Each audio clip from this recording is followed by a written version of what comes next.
T-minus 30 seconds.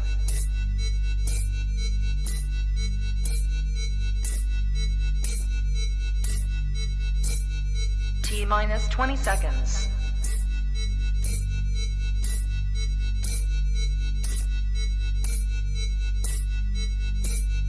10, 9, 8, 7, 6, 5, 4, 3, 2, 1, 0.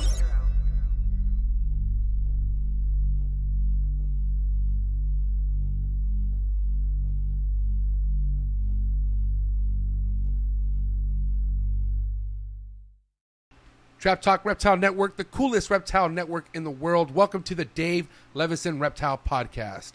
If you're into keeping reptiles and learning more about the reptile industry, make sure you hit that like button, hit that subscribe button, smash that notification bell, select all. You'll be reminded of every single podcast being released out of the Trap Talk Reptile Network 7 days a week. Okay, guys, here we go. We got episode 3 today.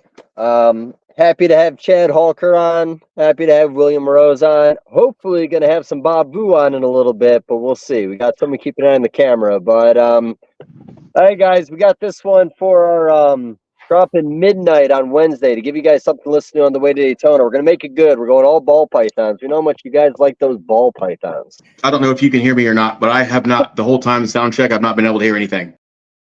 A few moments later. If hopefully Chad and Bob are eavesdropping, but one of the topics we were going to bring up is, I wanted to talk a little bit about these. Oh, there's a Chad. Chad's in. Oh, hey, what's up?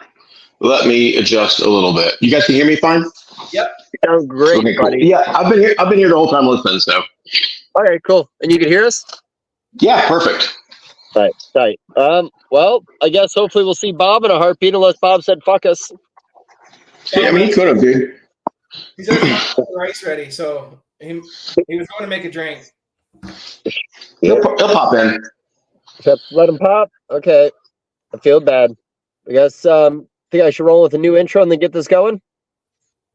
Sure. I don't know the rules, man, and I hate the intro more than anything. You own the rules, man. You make the rules. Oh, ruleless, buddy, ruleless. Okay. New Let's intro try this in again. 3. All right, here we go, guys. Episode 3. Got the There's whole Ballerino. crew in. Check it in here. We got Man, Bob Vu, we got we make a William. nice group together. Yeah, fuck it. Intro's over. Okay, guys, we're gonna edit the fuck out of this, but you ready to get this rolling? I'm ready, dude. Do you think Bob hears us? He's not saying shit. He's just flexing. I want one of those tank tops, though, for real. My Yeah, mic work? Yeah, I got a tank top. Yep. I like it. I hear him. I hear you. I feel like I need to show some shoulder, too, though, man. Damn. Hang on. Oh, because I Me and can Bob are only gonna assume this is. Yeah, the best I can do is unzip. But hey, so, Same romper on, but I was like, it's hot as fuck. I'm not putting nothing on. okay. It's all right, man. I never get to wear this thing. All right, guys, we're gonna make some rules here really quick before we get rolling. So I want this to sound good. And like I said, we're gonna edit out everything for this. I want this group talk, man. I don't want this you guys waiting for conversations to start. I want to have conversations.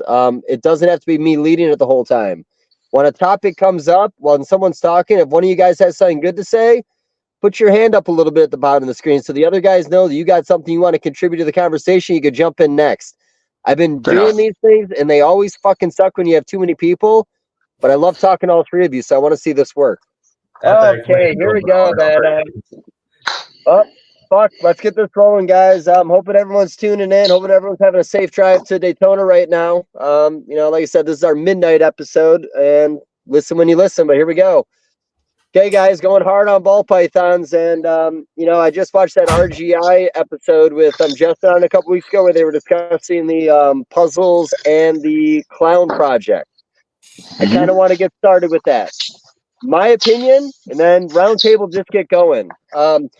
I'm an asshole, but I never really thought that puzzle and clown should be put together. I always like those projects separate because, I'm kind of a fiend for puzzle and not so much for clown. I'm not really happy that it's so hard to see these things, and I do think that there's going to be a way to get there, but personally, I question whether or not you're going to need a little bit of pastel in those pairings to really get that puzzle to pop in your clown. Yeah. What are your guys' thoughts? Roundtable. Who's first? Whoever's got a thought in their brain. I can give you a little quick rundown. I've done quite a bit of Puzzle Clown stuff. I have one that I think might be. I haven't tested it yet. She's for sure at least a pastel clown puzzle, very least. Honestly, the whole Puzzle Clown thing for me started not because I thought that the Puzzle Clown was. I had hopes for sure that it would do something cool. When you put stuff together, I mean, fuck, we don't have any idea what it's going to actually do. I had hoped it was going to be cool, but really the reason that they all ended up double het Puzzle Clown is because all my genetics were in clown males. Like they were like all the good genes, all the stuff I wanted to pull into puzzle was always loaded in clown males. And so I've made a lot of like combo double hets, which in turn are just het puzzles now. I will say I've made a few animals. Actually, every single one I've made that's a puzzle 100% het clown is really funky. It's really different than standard puzzle combo. Like I have 2 spot nose puzzle combos that are het clown, and compared to spot nose puzzle combos, they look like they're like a full other genes in there, like something else is going on. I don't know if that's a het clown thing doing that, if that's the kind of reaction. Honestly, I don't know. I've just been so checked out of that whole stuff that I haven't paid any attention to it. I've just been like, if it works, it works. If it doesn't, it doesn't. It's not going to stop me from pairing them because those pairings still throw me really nice puzzles and really nice clowns, and I'm cool with either of those. Okay. Sort of my whole problem on that thing. Yeah, if it happens to do something crazy, hey, I'm not going to complain. But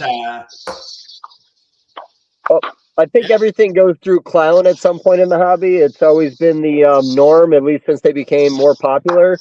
I like seeing everything once, but I think there needs to be an acceptance that some things might just need a little more TLC to make it work, I guess is the way of putting it. I don't know. I'm going to keep throwing heads at each other, and I'll let you know if something happens.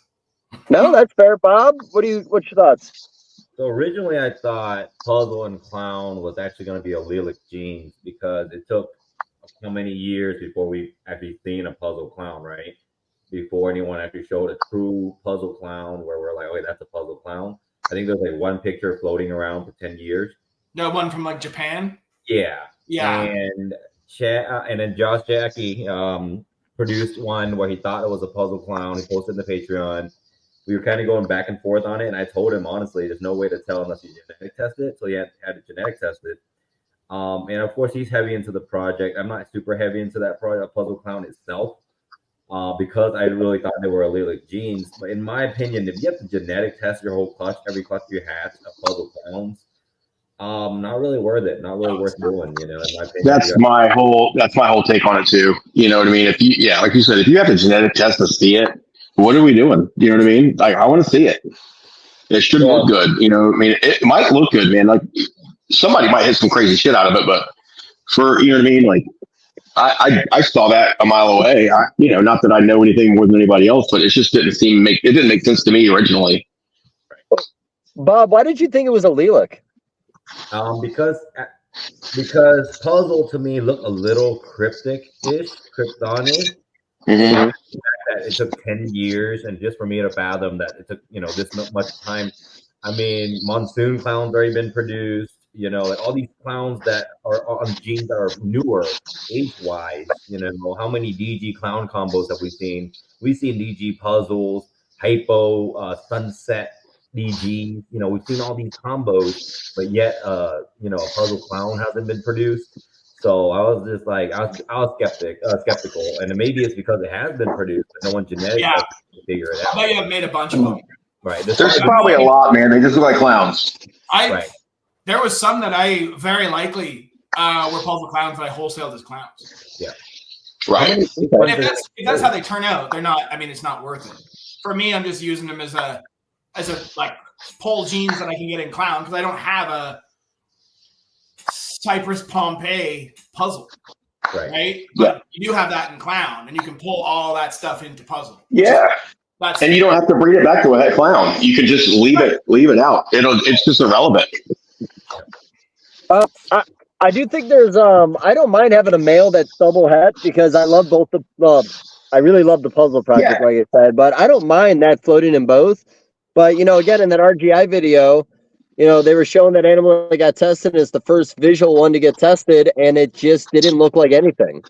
And that was the one that Justin sold to a customer as like a pot set puzzle clown combo. I want to say that was a It was leopard. leopard too, though. Yeah. Yeah, and that's a tough one too because I love what Leopard does with both those projects, but it really sorry, street dogs, guys. I live in the country. But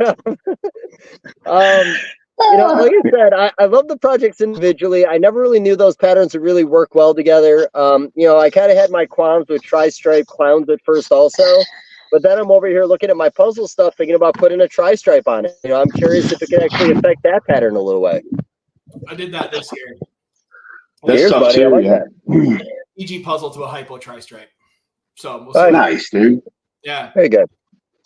No, like I said, we'll see what that one does. But like I said, I think some of these pattern mutations aren't worth mixing up, and I think they should just stay true to themselves. And like I said, not everything needs to be a clown. That's just who I am. Yeah, it's weird. The industry, like, clown is such a dominant gene in the industry, and that's good and bad. It kind of like pigeonholes you into a certain avenue. Now you're gonna make crazy snakes in that road, but a lot of people won't separate themselves from that and work something else that has it doesn't have to be clown. Like, for example, like zebra. I don't know what the future holds for zebra. I don't know where it's gonna go, but I've seen a few combos that have been like, yeah, they're okay. But then I've seen a few combos that I've really liked. Same thing with, I guess puzzle's a good example. Cryptic's a good example. There aren't too many pattern changing recessive. Like, I guess there are, like G-stripe and clown and stuff. But since G-stripe and clown, what's the last like real pattern changing mutation? I guess it's puzzle. And now we're on to zebra and what's that another one? Does that count as a pattern changer, or does it just count as a color changer? Which one? Sunset. I think it's a bit of both. It's both for sure. Yeah, I think it's both. I don't know where you fit that one in. That one's kind of in its own category. Like everything else is either pattern or color, right? It's like hypo, xanthic, T positives, negatives. Yeah. And then it's pattern, but we haven't really seen many that are like sunset, where it's almost like a base sunset gives me like kind of like GHI kind of vibes to it. It has that pattern for sure. Yeah. And then so obviously like a sunset is a red version of GHI. Yeah, absolutely. Yeah. No, I agree with that. I've always thought there's a little bit of a pattern underliner, and even when you look at the sunset clowns, I mean, it really did a lot to that pattern. I don't know, man. I just, I love all these pattern recessives. Back to what you said, Will, about clown. In my opinion, you got all these people always crying about how the industry's failing. It's the doomsday mentality, I guess is the way of putting it. I generally think the clown saved our ass in the late 2000s. And I think even like in the mid-teens when it really started pumping, I think without the clown movement, I'm not really sure where the ball pythons would be right now. It definitely hyped it up for sure. Yeah. Was that was that the Canova movement? Well, I mean, it was the Canova movement. That's what it was. Let's be fair. Early 2000s, Yeah, that's JKR movement. That's what saved all our asses for sure. Yeah. So, well, how about that? Elaborate on that a little bit. Where do you think we'd be right now without a Justin? I mean, like we were pre-Justin. I was there before that. You know what I mean? I was still a hobbyist, but before Justin, another Justin. There'd be another one. Ralph Davis. Before Justin, there was Ralph. Before Ralph, Yeah. There would be somebody else not as charismatic or polished. Someone else not as polished is a good word. Yeah. Like sometimes I feel like it's good that Justin's representing the industry because it's very good. Spoken and nerdy and white and this is almost like a hard R. It's almost there. It's a hard W, buddy. Hard W. That's hard W. Yeah. The WH white.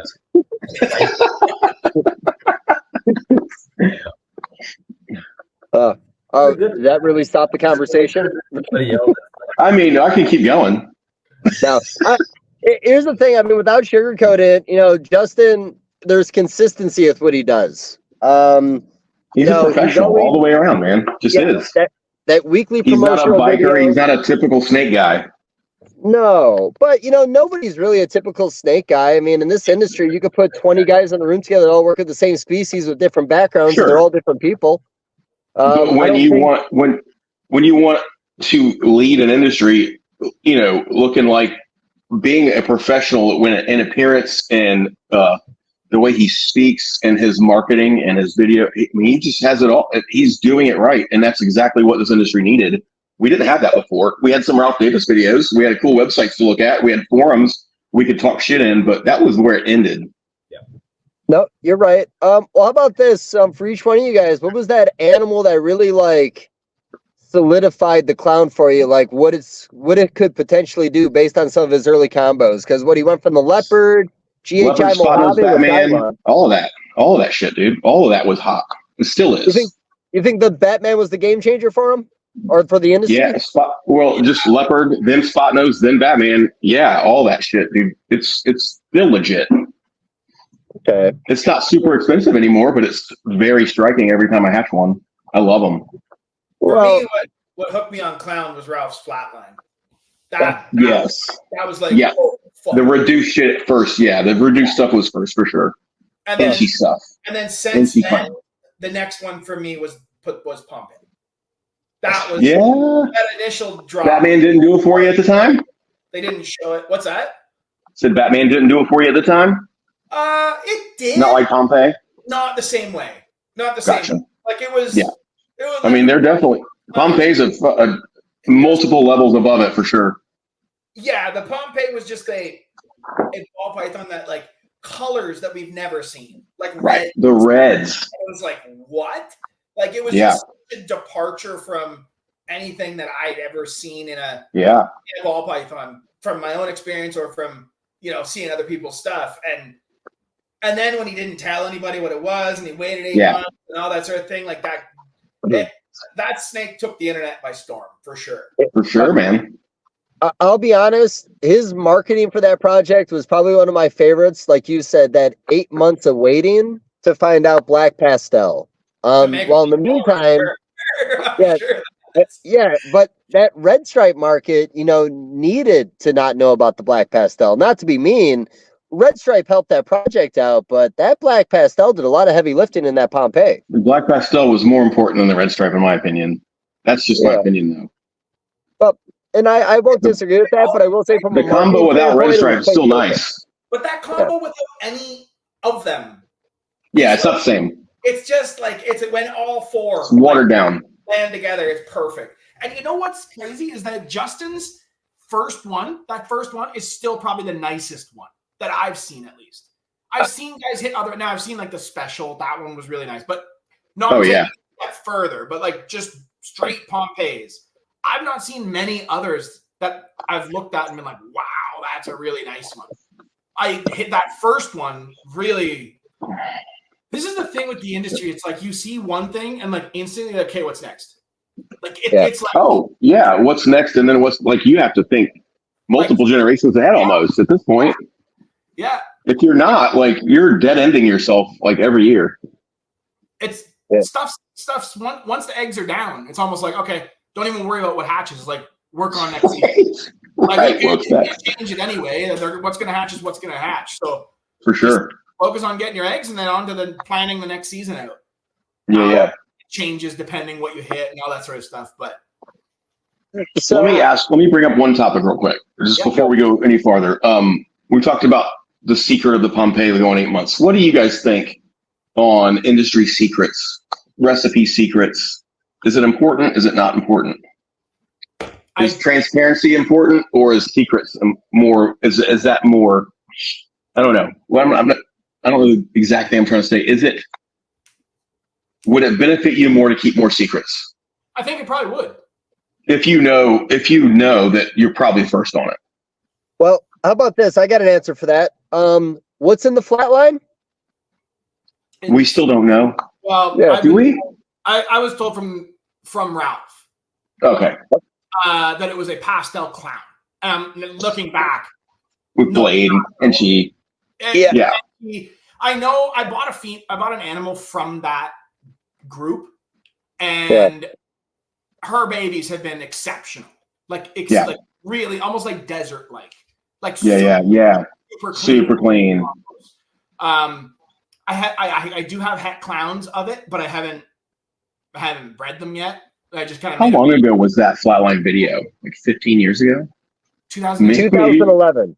More. Okay. Is that right? Close. Holy shit. So it's 2011 because that was back when I was doing the t-shirt thing and I wanted to put that animal on a t-shirt. And when I asked Ralph for a picture of it, he wouldn't give me a full body picture. He would only show me the head, the tail, the middle of the body. He wanted to keep it mysterious, and I respect that. But that's where we talk about the secrets. He had on his old website, the breeding plans or whatever he had. He'd have those like hidden file, like this is secret, top secret. Yeah, that was cool. Yeah, I like that. I think it was cool. Good for it, and like had like chains across the picture. You know what I mean? I know. Locked down.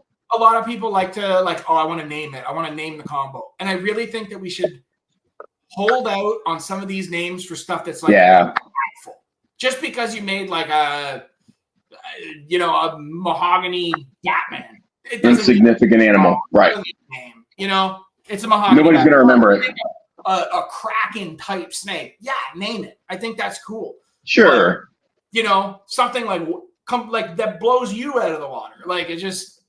But to name every and this whole like world's first, like bro, every club is the world's first. Man, every single that was cool for like a year for me to name my world's first, and after that I was like, man, I'm not sending this shit in. Well, I've had this conversation before, but when you make the comment about what should be in a project for it to actually get a name, like like you said, the Pompeii, and even like you remember back in the day, every 2-gene codon put together, everything, kingpins, bumblebees, like everything had a nickname. I was looking at a rodeo scream in the building the other day. You know what a rodeo scream is? No. Pastel, spinner, vanilla cream. I'm just saying, it's in the building. It's got a label on it. I had a gene pop up in my collection that I was just calling Chaos in the collection. Just I hadn't set on that name. I hadn't it was just like I was just so I could identify. Okay, that's Pos Het Chaos or that's Het Chaos or whatever. And somebody messaged me and was like, "Oh, that name's already taken." And I was like, "What are you doing?" I was like, "What? I've never heard of it." And they're like, "Oh no, it's a Mojave Twister." And I was like, first of all, what the fuck is a twister? I'm pretty in tune with what's going on in the market. And if I haven't heard of something, I'm kind of like, okay, man. No, I know what it is now after looking at it and that sort of thing. But I guess with the Mojave Twister, they call it Chaos. And they were like, you can't use it. They were pissed. Copyright. I don't know if you remember. Guys and they said, why are you even bothering, responding to this? Just use whatever fucking name you want. Right. It's your own collection. I was like, yeah, fair enough.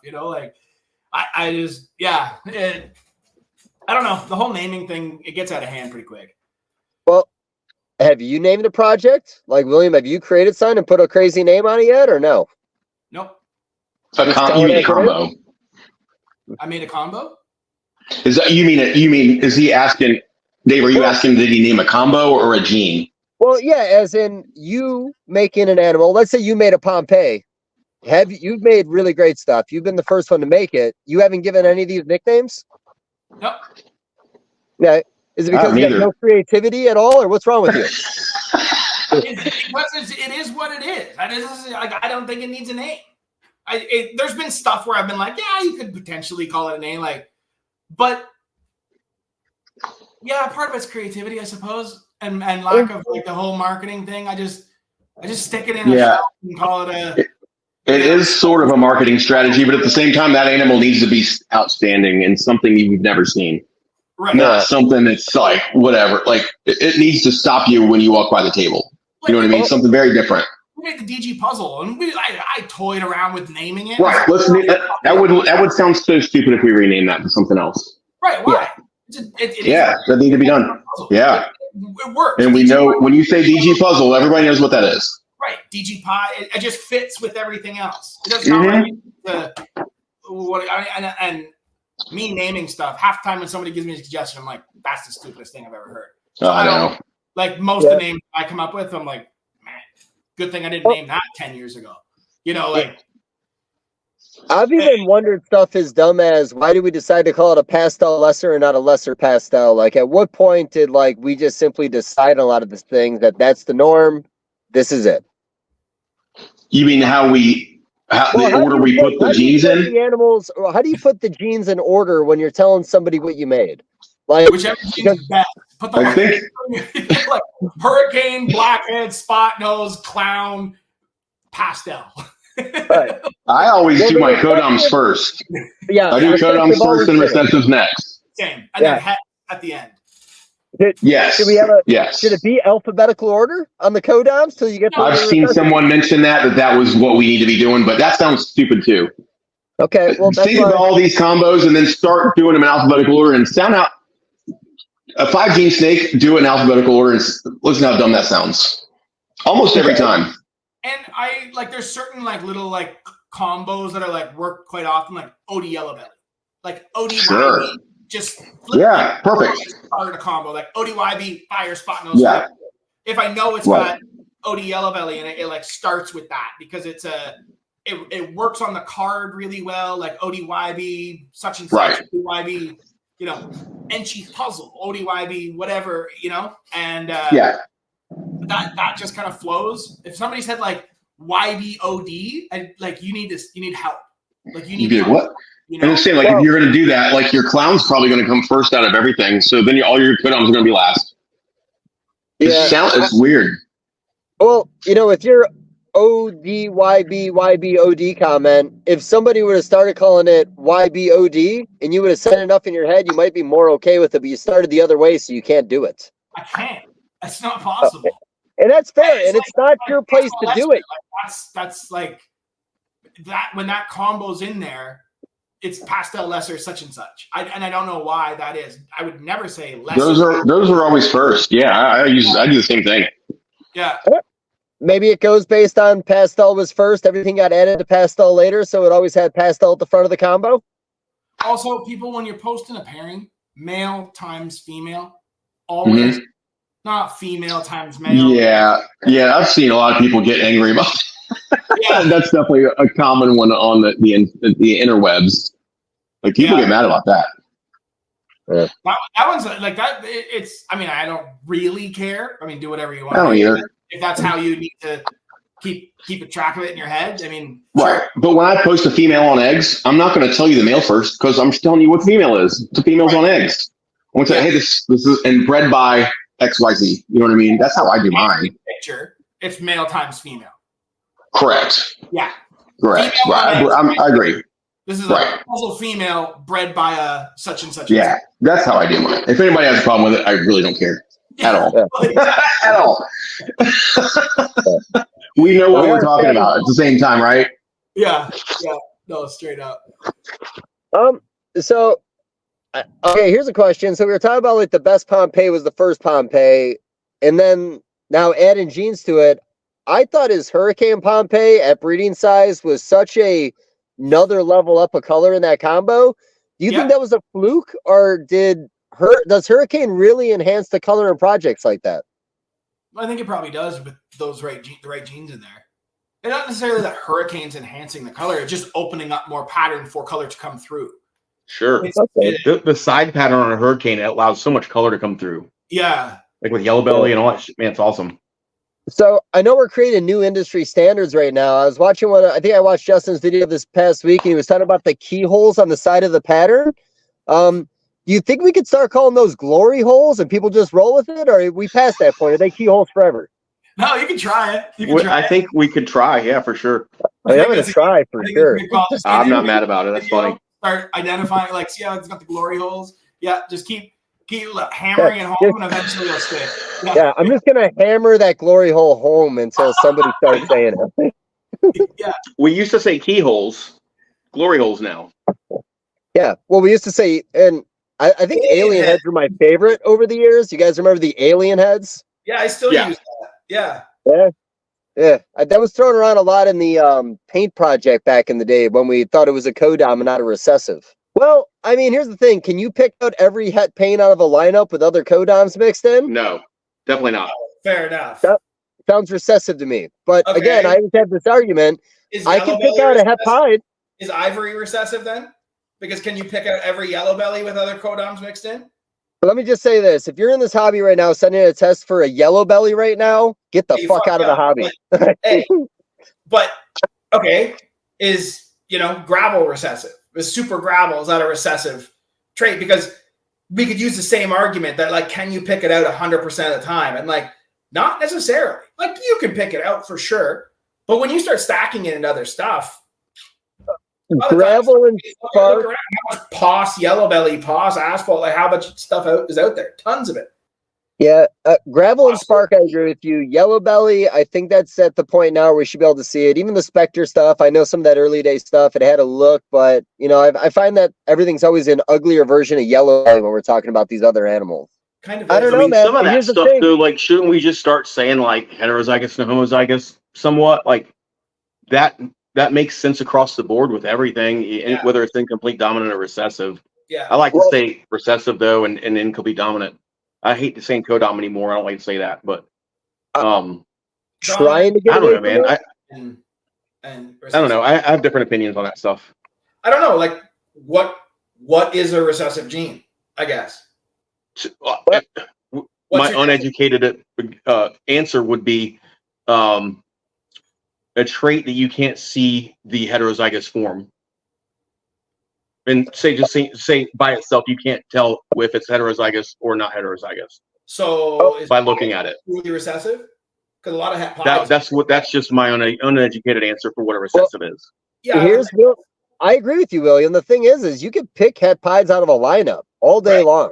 Like, you can, and that's one thing. I don't even test for those because I can tell what they are. Yeah. No, I'm the same way. It's got like tracks and a ringer. It's right. Pretty unless it's obvious. got like BEL complex, there's no tracks. Yeah. But, and some of the OD stuff gives it those tracks along the tail that I've been like, right. But if you have pied in the pairing and nothing else like going on, like I just hit a DGA Xanthic with like a ringer on it and tracks, and there's pied in the pairing, and I'm like, that's that pied.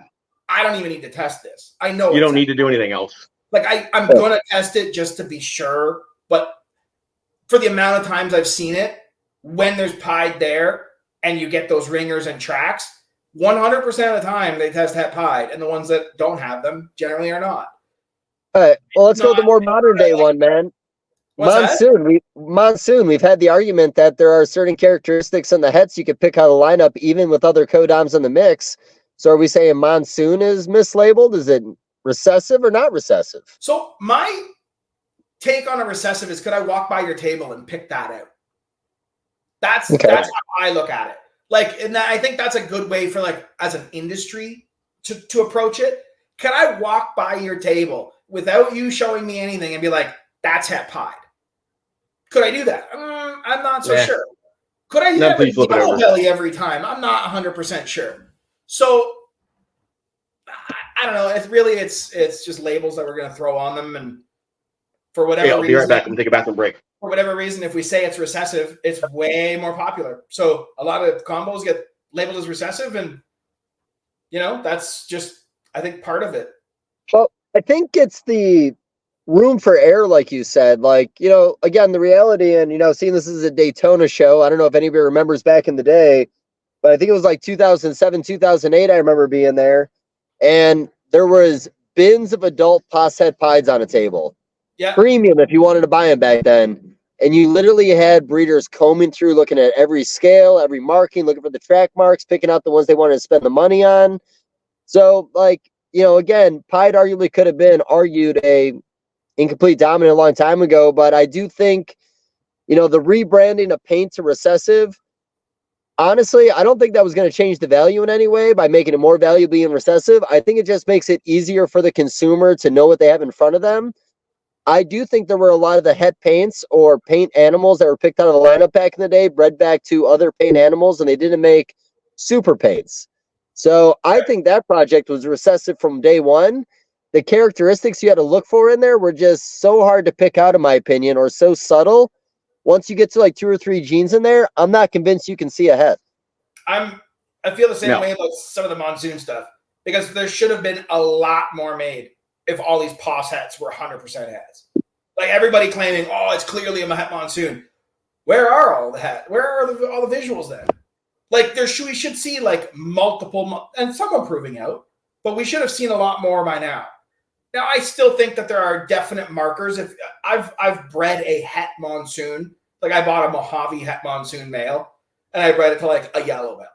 And like I'm hatching yellow bellies in the clutch that look like don't even look anything like a yellow belly I've ever hit. I'm going to keep that one. If I'm guessing which is going to prove out, that crazy, crazy looking one. Yes. But yeah, I don't know. It's so hard with some of this stuff. And that's why shed testing's, I mean, I have a bit of a different opinion on it, but I look at it as the glass half full kind of thing with shed testing. But it definitely helps with all those like POS hat projects for sure. I mean, so we can talk about shed testing a little bit without being negative in any way. My opinion going into shed testing is huge advantage for the underdog. Joe Schmo can walk in on a penny and get further ahead than he could have 5 years ago, making POS sets on his own. I think because of that, it's going to speed things along in the industry. And even with the big guys, I don't know if you guys remember that video a few months ago with Justin showing off like I think it was a DG Sunset Spot Nose, maybe Hypo, 100% het clown male he produced, but it was all POS set stuff. And he tested the shed and found out it was a banger. It helps. Good advantage. It really helps the big guy. It really helps with numbers. It helps if you got the money to spend. Yeah.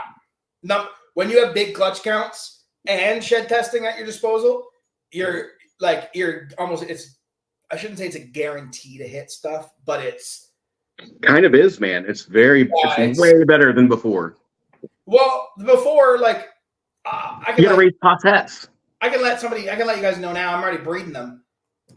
I bought a quad hat, about 2 bales. Quad hat DG Xanthic Monsoon Clown. Mm-hmm. Because I know that I have DGs. Why not? I have Xanthic DGs. I have all this stuff. I'll just run it back. And I know that if I make the stuff now, there is a monsoon test coming. Whether it's today, 6 months, a year. I'll sit on By the time those babies are grown and laying eggs, you'll know. For sure. And you can now use quad hats or triple hats or multi-gene double hats. You can now use them. 4 years ago, that male was pretty much useless to me. Like, pretty much. For sure. Yeah, you would wholesale it probably. Pretty much. I used the quad hat DG Xanthic Clown Pied male this year, like pretty heavily. That male, when I hatched that thing and put it in the rack, it was like your only job is to breed other quad hats. You don't get any other action other than quad hats. And turns out he got a lot more action than just those girls. Sure. It wouldn't be stupid to put him to a double visual female. I put him to a DG Pied hat clown. Right. Before genetic testing, that would be the dumbest thing you could ever do. But now it makes sense to get that triple recessive or triple het male or quad het male. It does make sense. Yeah, combo, like as a general rule, you could always, if you want to stay on that, like beyond the like cutting edge, you can generally pick up stuff in het form that's not been made yet in visual form. Now you can take that and I can take a really good combo, like the next level combo het puzzle, let's say, and I can put it to just a combo DG female. I just need to test for puzzle, and I know what we've got. Are we trying to hype up selling hats, guys? We're sell quad hat males. We're trying to get the most money out of our like double het males, triple het males. That's why we're doing this, hyping them up. Here's the thing. I think there's. I need to move a bunch of quad hat males. Yeah. Everybody needs quad hats now. Yeah. But are they willing to spend the money on it And if they aren't, are they even? Is it even smart to put them out into the world if someone's not willing to pay for them, considering how valuable they are? If you're smart about what you're doing with it. Oh yeah, if you're paying attention to shed testing, they're deadly. Yeah, if you know how to use a quad het male, it's a very useful animal. If you don't, it might as well be a $50 animal. Right. But well, how about this then, guys? When you make your triple hets, do you actually find you have customers willing to spend the money on it, or do you find it better just to put them in the pet market and forget about them? Even double het. I've been selling like double het paint DG, like double het male. Those have gone well. So like I sold a few of them for decent money, like because people Yes, like, well. There's you benefits. can test it. Yeah. Because you were getting money out of double het and quad het and triple het males. That Yeah. prior was Males. non-existent. Just forget about it. You know, they were pet level normals right away. Where now they do have like triple het males with, especially with some codoms and incomplete dominance in there. They're pretty. And they're the right recessives too, not like basic stuff, but you know, yeah, puzzle. you don't want albino Xanthic G Sure. ultra. Yeah. Sure. But the hot shit altogether, yeah, it makes sense. Yeah. So back in the day, the norm was, and this is way back, a pair of hets was usually worth about, I want to say 70% of the value of the visual you can produce from it. So modern day, we're talking about these quad het males. Let's just say you got a banger like Xanthic, DG, Clown, and anything else you want to throw in there recessive. Go hypho. If you had that quad het male right now and you're going to put it out in the world, what do you think that animal's worth considering what it can make? It's worth what you can sell it for, buddy. No, that's not an answer, buddy, because one day it's $50, next day it's $1,200. We're hyping it up now, but you know, if people just don't see it and they don't want to spend whatever you're asking, it's just going to sit there. Yeah. You got to sell it. Yeah. You All can't. right, well, Bob, when was the last time you sold a quad het? I don't make any. Oh, come on, Bob, get with the times. You're way better than that. Hey, Chad, speaking of, so I made a clutch of triple het paint Xanthic Gs, yeah? And I hit a bunch of males. I told you I made 5 male, 2 female ratio. Yes. And I ended up selling one of the males on my Patreon for what, in my opinion, was good money, because I was considering, do I wholesale these? Like, what am I going to do with these? I don't really want anyone to work in the project. I posted in the Patreon. I'm like, oh, man, really? And then someone was like, hey, I'll pay you this much for it. And I'm like, what? Okay. I just took it. So what was like an animal like that? Like, we're considering, like, hang on real quick. Not like any recessive because it's not out there. So you're looking at it. If you're looking at a triple het, quad het recessive, that last recessive, like you're talking about DG Xanthic, let's say DG Xanthic Clown, and then that last recessive is pretty important, because if you tell me it's G stripe, I ain't paying you much for it. You know, if you tell me it's albino, I'm gonna actually take money away from it. And then if you tell me sunset, then I'm interested again. You know, or monsoon or whatever. So that or paint especially. So you're talking about that last recessive, that fourth recessive, that determines a lot of its value. Like if it's hypo, G stripe, even hypo is better in my opinion, but like something like that. But in my opinion, like especially for my collection, if you told me it was DG Xanthic, Clown, paint, I'm going to pay you a lot of money for it. You know, so it just depends on that fourth recessive. Okay. That's the triples are great. The quad is exceptional if it's the right extra gene. That's why Justin posted a quad het DG Xanthic Monsoon Clown, and it was sitting on MORPH Market, and I was kind of like, no one wants that. That would be awesome. And I called him and bought one, and then got it. He shipped it up here, and I got it, and I started like planning pairings. Was like, fuck, man, I need 2. And I called him and bought a second. I bought his brother. Too many girls for this one male. When I called him, he was like, "Oh, you need a female." I was like, "No, I need another male." And he was like, "What's wrong with your male?" Like, nothing. I have 15 females. I'm trying to put them to. Exactly. I'm going to sell this male. Yeah. Yeah, 15 pastels. I'm going to breed it to. Right. Yeah. But I mean, that part of shed testing, and this is what I meant when I said it would speed things up. A lot of people disagree with me and said, like, no, you still have to breed them and you still have to grow them. Like, yeah, I get that. It speeds things up a lot. A lot. Sure. Yeah. Okay. I mean, here's the thing. We're not getting any younger. And with, again, the speed of the hobby, we're trying to make more faster. It's not a bad thing. I think the shed testing, honestly, probably came around at the best time.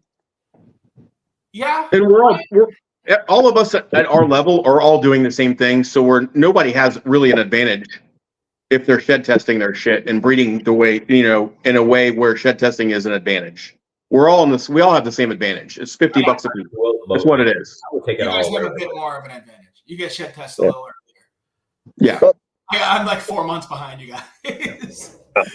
Fuck, that's because you're Canada, bud. You're always 4 months behind in everything. You guys are still rocking light up shoes up there. I'm jealous. Reebok pumps and shit up there. Oh, yeah, really? Still doing that? Yeah. Shaquille O'Neal, buddy. Yeah, everyone's still rocking and ones, man. Yeah. Yeah. Okay, here's an angle on a question. And this is gonna be a loaded one for everybody. So the Elite Project, aka the Josie or Super Josie, something we've talked about. William, we messaged you a couple years ago talking about how it had a Mario vibe to it in the pattern. Bob, we talked about that too. Here's my angle on what I want to hear on this conversation.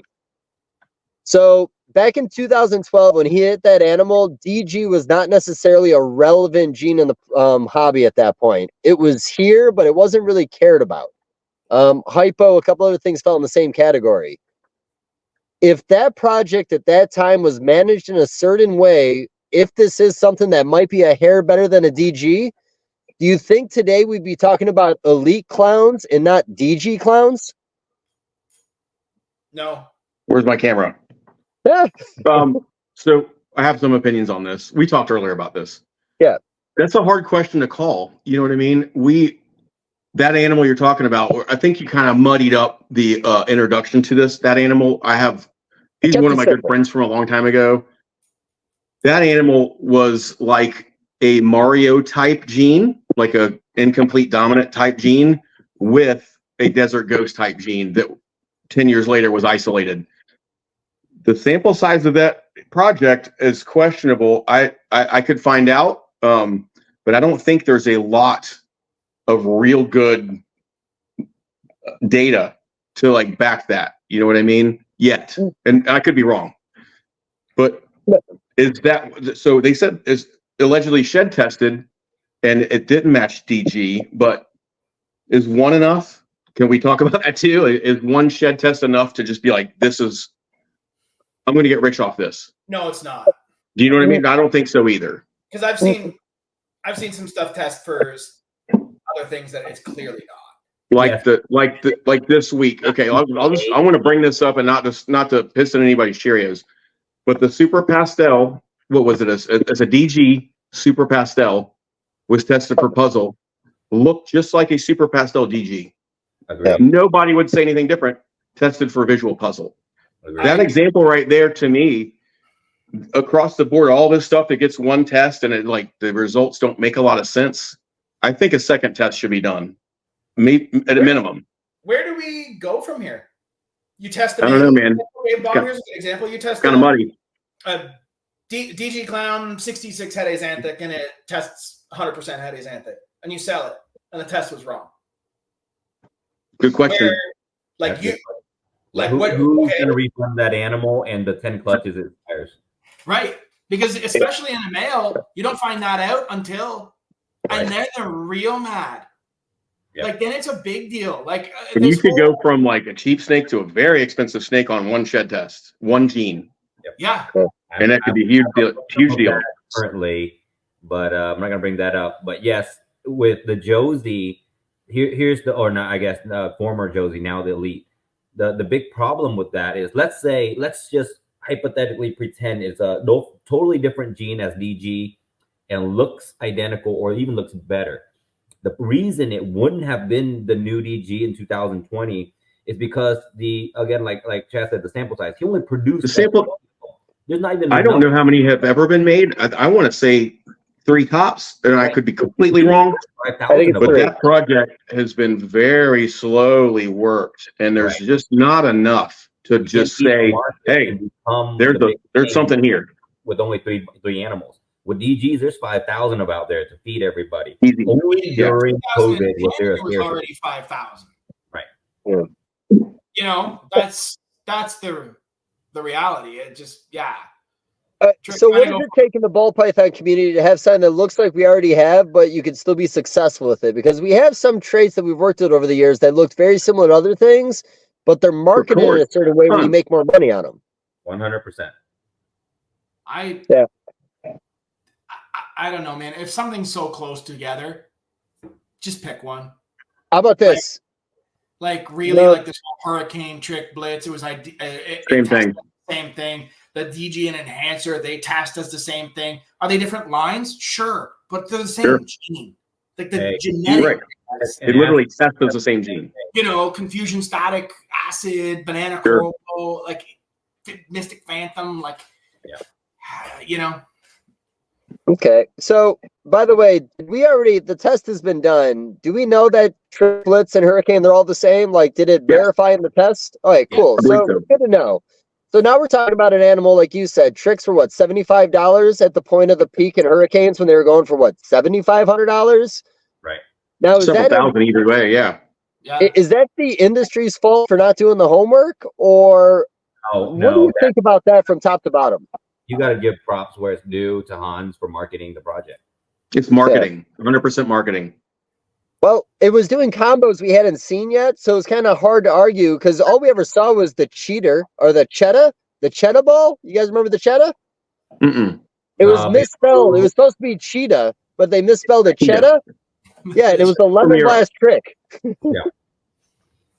But other than that, I don't think we really ever saw shit in trick for fucking 10 years. I think, but I do think Hans's Hurricanes were just really good examples of that gene. He was making real good visual stuff with it. Just had a good example of the gene, which made it stand out, which made everybody believe that it was something different. Yeah. Raven, I made the same argument on Raven. Yeah. Raven is a chocolate trade, but it was $7,500 when chocolates were $100. Yeah. Virtually the same thing. We don't really know much about it. I don't know. Chocolate, although they're testing differently, apparently. So question genetic testing because of that. But even if it does test different, what difference does it make? It looks the same. Right. It does the same thing. What difference does it make if it's the same gene? Because it looks the same. But what do you mean by test different? Same allele? Okay, no. If Raven and chocolate are literally two different genes, not allelic at all, and why would one be more valuable than the other if they literally make the same combos, same supers, but they're just different genes? They look the same. That's an example. The reason I'm saying that is because of the Elite and Desert Ghost. What difference does it really make if they test different, if they literally look the same? Right. Yeah. Because you're buying potential for what the animal can do down the road. And if you racing DG Clown, Elite Clown's going to, if it looks exactly the same, then what's the point? Agreed. So marketing more than incompetence in the hobby of realizing what they have is the same? Yes. Not to be an asshole, but I will say on a lot of projects, we rush to sell before even trying to prove it out whether or not there's a dominant form. Well, there's a reason. I mean, there's a financial reason to do that for sure. This is kind of an old conversation we've beat to death at this point, and I mean this in all due respect. Do you think we should have seen a super stranger sooner? Maybe just for like getting rid of the rumors of that project for like 4 years? I think people were so caught up in making clowns, dude, they didn't give a shit about making a super. Okay. That money was so good for just a single gene stranger and then a clown version. People were just trying to make the shit out of those as fast as possible and make that money. Okay. That's just my opinion. Like, and I don't know, like, are super strangers super visually different? Like, is it real obvious? Who knows? Do we even know that yet? No takers on this? Anybody? Only own I have no idea. I don't never had one. To me, all I've ever seen is the Justin video, which is like, okay, it's I guess. I guess it is a super. I mean, it makes sense, but I don't remember it being really crazy different. Dodging that stuff, by the way. Yeah, same. I'm not trying to make it. I have all that stuff. They're all adult. I'm not trying to make super strangers. Yeah, same. Take one for the team. Yeah. Sacrifice a female, right? Stranger clown. Yeah. I mean, we saw the super shrapnel clown this past week, which I thought was pretty fucking baller. I know that's Bob. Better than I expected, man. It really is. extremely unexpected, but I love it. I love it more. It's sitting in my racks. I've never even paired the stuff. I'm just like, I know. Dude, you can't do it all. You can't focus on everything you have 100% all the time. I have a shrapnel spot nose clown, lesser shrapnel spot nose clown breeder male just sitting in my rack. I've done nothing with him. And then when I saw that picture, I paired him with 3 females that week. I have 2 of I started feeding my females more after that for sure. Yeah, I've got the pastel lesser shrapnel that I believe was bought directly from you by Bill. It was. I have a lesser shrapnel female. I was going to go puzzle with both those this year. Just to why do not? it. Why not? What are you going to do? Do the clown again? No. You know, just branch back. Don't even try that. Do something else. Well, has there been any granite projects bred into puzzle yet that we've seen a visual? Not that I know of. I'm sure Justin will make a pixel. Yeah. Yeah. But and that is arguably a codom, right? Mm-hmm. All right. What do you guys thought on that project so far? What one? I know he did the video this past week. He showed a few more combos. Pixel. Pixel? I didn't watch the video. I don't know enough about it. There's so many granite lines. Some are better than others. There's just a lot of it. Kinda. Like I was in that like kind of paint realm. That's where in my head I've put it in that kind of like category of genes. Yeah. Okay. Let's get back to Sunset a little bit because I know there's a lot of people that are still on the fence about that project. I think the project's perfect. I think it's a color tone we don't have yet. It's recessive, which everybody obsesses over. Do you think that was another project that was just mismanaged early on, or do you think it was? Well, there was a whole lot hater project, man. Like people fucking not hate just that mismanagement. project. There was a whole lot of shit going on with that at first. Mismanaged for tons of money. The mismanagement is selling fake heads. Yeah. Lots of and fake then heads everybody breeding those and finding out they didn't make sunsets, and that, like, I mean, whether it was an accident or whatever went on with that, like that fucked it for a good while until people really started fucking hatching them. It's fair. Do you think?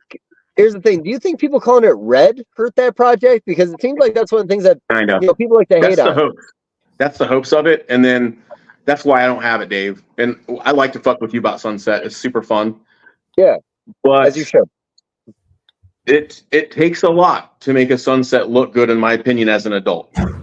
I've yet to see one. The clown, the hypo. There's Desert Ghost didn't do a whole lot for me. It's just a recessive project that takes so much work to make it visually appealing. That's just my opinion. That's what my eyes see. I just don't want to put money into it. I don't want to tie up a whole rack full of stuff to make a bunch of Sunset stuff, to try to make a cool one. But didn't that happen to Xanthic? Yeah. Oh, for sure. Yeah. I mean, I'm not saying Sunset doesn't have good legs, man. It does. I just have a small collection. I can't invest a lot of. I don't want a lot of it. You know what I mean? I could have a few for sure. Yeah. Well, I mean, you were invested at one point, and you're not anymore. I saw enough, and I, it made sense to get rid of. Yeah, that's fair. I personally think it's gonna be one of those things that it almost needs to be deconstructed then reconstructed. Like, I think there's like an enhancer gene in there that's gonna lighten it up a little bit, and then a dark gene that could be put in afterwards to kind of maybe get more of that reddish tone that we want. Sure. I thought that Hypo DG Sunset was fucking baller. Yeah, for sure. Yeah, but I also like Hypo. The puzzle is great. The puzzle Sunset's great. I think love the puzzle. Marketed, just the approach was wrong. Not wrong, but like we marketed Sunset as a red. Like this is the new red. Yes. This is the red ball python. Mm-hmm. It never was. It was never a red snake. Like it was. No. It's orange is the new black when really it's just the new. That's the new brown. Orange is the new brown. Hey, don't get me wrong. I like Sunset. I don't have any like. I do too, but I just love to fuck with Dave about it. I don't have any major issues with it. It's one of those things that I know needs a lot of tweaking and needs a lot of patience and perfecting, but I'm just gonna run it with DG, see what happens. Yeah, of course. DG combos with it. That makes sense. Just gonna keep DG Sunset stuff going. I mean, I know that the DG Sunset on its own wasn't fantastic. It wasn't like this wow snake. Yeah. But if you compare it to a normal Sunset, it's like 10 leagues above. Definitely better. So I'm just gonna run it into and like make combos with DG involved. And I have lots of DG stuff, so it ties in nicely, and it just kind of just keep playing that game. But I think we need to focus more on like Sunset combos rather than like definitely like Sunset Clown, Sunset Pied, Sunset Clown Pied. Like cool, but like we haven't done anything with Sunset yet. Yeah. So I love that you said that, because honestly, I think there's going to be a direction in the hobby where like the big boys are all going to be double, triple recessives, where all the other guys, I think, are going to just be putting codoms in it to see what the basic codoms look like. But those are the guys that are going to let the big guys know what codoms need to go into the double, triple recessive. So I think there'll be a balancing act in this. And, you know, the biggest problem, like you said, project's been around for how long? We haven't seen any combos yet. It's almost non-existent. So we need to see more, and that's where, again, everybody in the hobby is going to come in handy on this, because, again, there's going to be the codom route, and then there's going to be the triple recessive route. Triple recessive is important, but eventually we got to get all those codoms into it. How do you guys feel about using incomplete dominance as recessives now? Like, our gene... You mean making the supers and into your triples and doubles? Yeah, for sure. I'm like asphalt into all that. I want super asphalt everything. Like, that's my favorite thing. I don't even mean into your recessives, because the way I've looked at things is that shed testing has made everything equal. A recessive is an incomplete dominant hidden behind. A het recessive is an incomplete dominant. It's the same thing. Exactly. Right. So we've been using this like small pool of recessives, really. Like there's like 4 lines of axanthic, 4 lines of hypo. But we really have like maybe 12 recessives. And 3 of those are still very expensive. Sure. So really we're using like the same like 7 or 8 recessives. Yeah. Maybe 10. You can't do but so much. But it's a lot of limitation. To the super forms and codoms, like who knows? You could run into a situation where like a super gravel, super hurricane. Okay, that's your new base. Yeah. Super gravel, super hurricane. And she's super gravel, super hurricane. And build off of that. And I don't see many people doing that. Everyone's like quad, triple, penta, set the hats, off the hats. And to your point, my opinion on that is because you people think because you call it recessive, it's just a word. You call it recessive, it's more valuable than a super form of an incomplete dominant, because we're calling it a super form of a codominant. That automatically in our head says that's less valuable. Right. Like that doesn't really make any sense whatsoever. Super blackhead, super hurricane could be the new. Oh, dude. Yeah. If you pretend a chocolate is a normal, and you just can't see chocolate, but the super is the recessive. It is like one of the most amazing recessive. It's like, okay, this is the best. The chocolate is the recessive, and just pretend all regular chocolates are normals. Hets. Same with GHI, like super GHI combo. Like, why are we super blackhead stuff? Super blackhead, exactly. So cool. Super cypress because it wobbles like crazy. Yeah, well, you can start to treat like cypress spot nose like almost like a recessive. And spot nose chocolate. You know, there's really cool gene interactions that people are kind of leaving behind, like cypress red stripe stuff. Bob, I've seen you make some. Dude, I've made some. So cool. So good. I don't know that they're leaving it behind for the visual reason. They're leaving it behind for the financial reason. We're valuing these animals fucking weird. Yeah, you know what I mean. It's a game we all play, but like we make the market what it is. Yeah. Like who says what something's worth 20,000? Who makes that up? Who makes the prices up? We do, and it's up to the customer to pay it. If the customer pays it, that's what it's worth. Yeah, but why? Because the way I've always put it, one of us will come out and buy it. Everyone's waiting for Bob to buy it. That's really what it is. Sure. Bob. Yeah, no, here's the thing. The way I've always liked putting this is testing the market. You can come out with whatever price you want. That's you testing your market. If somebody pays that price, then you know what your market is. But the same reality, even like, Sunset Clowns, the first Sunset Clown was sold for what? Between 10,000 and 15,000. 3 years later, all of a sudden they're going for 60 to 70,000 bucks a pop, and no one has enough of them to sell. So, are you talking like pre-COVID and then COVID price? Is that what we're talking about? Yes, it was during the boom, but fuck me, man. $10,000 Yeah. to $60,000. That's a big jump. That It is. is also who sold it, right? When it was 10, 15,000, it was Matt Byram. And then when it was Right. 50,000, it was Miguel. Right. Marketing is a huge thing. Yeah, no, 100%. And depending on who does the project, because even the year when everybody was selling their Sunset Clowns for 60, I'm pretty sure Dynasty had them for 25. So, like, you Who know, sells no one's it ever on matters. the same page. Yeah. Yeah. So, no, I agree with all that. I sold a DG Clown in 2018 for $6,000. I made it. I was looking at the DG price and the Clown price. They were like $300 each, and I thought I was crushing it at $6,000. Yeah. I was like, I'm making it like a bandit here. And then 2 years later, they're at $15,000. Yeah. Like what? what? Like that whole COVID boom was. I mean, I'm cool with it. I wish we'd get another one. But so, hey, let's just have the government release another virus, and we could do this all over again. Yeah. That'd Give be it a cool. couple months, man. Everybody has COVID right now, it seems.